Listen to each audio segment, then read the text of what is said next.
அவன் ஹேபிச்சுவல் அஃபண்டர்னா ஒன்றும் இல்லைங்க. ஒரு ஜல்லிக்கட்டுக்காக போராடினவனோ, இல்லை ஒரு நீட்டுக்காக போராடினவனோ ஜெயிலுக்குள்ளே போகிறான். 12 வருஷமா 8 வருஷமா கேஸ் நடந்துகிட்டு இருக்கு. இன்னும் வாரம் வாரம் மாசம் மாசம் கோர்ட்ல அப்பீர் ஆகிட்டு இருக்கான். என்ன உட்பட சொல்றேன். ஆனா நீங்க வந்து இந்த மாதிரி பொறுக்கி இத மாதிரி நீங்க பீப் போட்டுக்கங்க. அந்த எல்லா பீப்புக்கும் உரியவன் பெயில்ல வெளில சுத்திக்கிட்டு இருக்கான். இது இருக்கலாமா? இந்த மாதிரி 3 பேர் இன்னைக்கு நீங்க சுட்டாச்சு, புடிச்சாச்சு. இன்னும் எத்தனை பேர் வெளில இருக்கான்?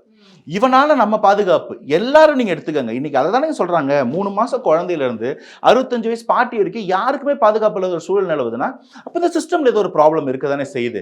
இவனை நம்ம ஏன் ஐடென்டிஃபை பண்ண முடியல? இவன் ஏன் அங்க இருக்கிறான்? அவன் ஏன் போலீஸ் ரேடார்ல இல்ல? இந்த கேள்விகள்லாம் நீங்க வரிசையா அடுக்கி பார்த்தீங்கனாலே, திரும்ப அந்த இன்கம்பிட்டன்சின்ற லெவலுக்குள்ள இது வந்துரும். அப்ப இன்கம்பிட்டன்ட்டா ஒரு அரசாங்கம் இருக்குன்னா, ஏன் அந்த அதிகாரிகள் இப்படி இருக்காங்க? அரசாங்கம் எப்படி வேணா இருக்கலாம். ஆனா இந்த பியூரோக்ராட்ஸ் தான் இந்த கவர்ன்மென்ட்டோடைய ஸ்டீல் பில்லர்ஸ். அந்த ஸ்டீல் ஸ்ட்ரக்சர் ஏன் உதுத்து கொட்டுது? அப்ப அது ஸ்டீல் இல்லையா? கட்டையில கட்டி வச்சிருக்கீங்களா? ஏன்னா திரும்ப இன்கம்பிட்டன்டான ஆளுங்க உள்ள போறது. சுத்தி வளைச்சு பாத்தீங்கன்னா இந்த கேஷ் ஃபார் ஜாப்ஸ் கேம்ப்ல வந்து நான் நிப்பேன். அப்ப இங்க படிச்சு தகுதி இல்லாதவன் ரோட்லயும் இந்த ஒரு விஷயத்தை சரி பண்ணாலே அடுத்த 4 வருஷத்துல இந்த நாடு சரியாடும் போல இருக்கு. நீங்க எந்த ஒரு பேங்க்குக்கு போனாலும் ஒரு ஆபீஸ்க்கு போனாலும் சுடு சுடுன்னு மூஞ்ச காட்டுற ஒரு ஆபீசர் இருக்கிறதுக்கும் இந்த வேலையை கனவா லட்சியமா நினைச்சு மக்களுக்கு சேவை செய்யறதுக்கும் வந்து உட்காரணுக்கும் உள்ள ஒரு வித்தியாசம் தான் இந்த நாடு இங்க இருக்கிறதுக்கும் வல்லரசு ஆகிறதுக்குள்ள வித்தியாசம்னு நான் சொல்றேன். என்னோட லாஜிக் ரொம்ப சிம்பிள்.